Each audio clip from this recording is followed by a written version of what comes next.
Hello, ગપસપ with શેઠજીના mini વ્લોગમાં તમારા બધાનું સ્વાગત છે. હું આજે મસ્ત મજાનો રેડી થઈને ઠાકોરજીના દર્શન કરીને મમ્મીના હાથનો ગરમા ગરમ નાસ્તો કરીને નીકળી જાઉં છું દુકાન જવા. દુકાન આવીને આપણે લક્ષ્મીજીના દર્શન કરી લીધા અને ત્યારબાદ લાગી ગયા આપણા ઓનલાઈન કસ્ટમરને રિપ્લાય દેવા માટે. ત્યાં થોડી વારમાં આવી ગયા હતા આજે આપણે રાજકોટના જ એક કસ્ટમર જે આપણી પાસે પહેલી વાર ખરીદી કરવા હતા, એટલે આપણે એમને બતાવી દીધી આપણી દુકાનનું બધું જ કલેક્શન. આજે એમને આપણી પાસેથી ખરીદી કરી છે ડિલાઇટ કડા, સ્ટાર વરિયા તેમજ નીવ વરિયા અને રજવાડી કડા તો ખરા જ.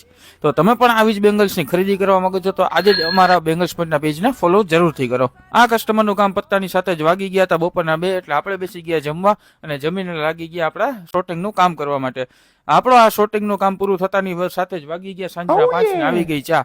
ત્યારબાદ આપણે કામ ચાલુ કરી દીધું આપણા નવા કસ્ટમરના ઓર્ડરનું. આજના આપણા આ કસ્ટમર રહેવાના છે એમપીથી. એમના જે ગ્લાસ ચોરીની અંદર રેનડ્રોપનો ઓર્ડર કરેલો છે તેમજ પ્લાસ્ટિકની અંદર ચિત્રા, ન્યાસા, તનવીર કડા તેમજ સબનમ કડા અને ખુશનસીબ ચૂડીનો પણ ઓર્ડર કરેલો છે. તો તમે પણ આવી ખરીદી અમારે ત્યાંથી હોલસેલમાં કરી શકો છો. તો આમનો ઓર્ડર કમ્પ્લીટ થઈ ગયો છે. તો આવી હતી અમારી આજની ગપસપ. તમને બધાને અમારી ગપસપ કેવી લાગી છે અમને કમેન્ટમાં જરૂરથી જણાવજો. તેમજ અમારા પેજને લાઇક, શેર અને ફોલો જરૂરથી કરજો.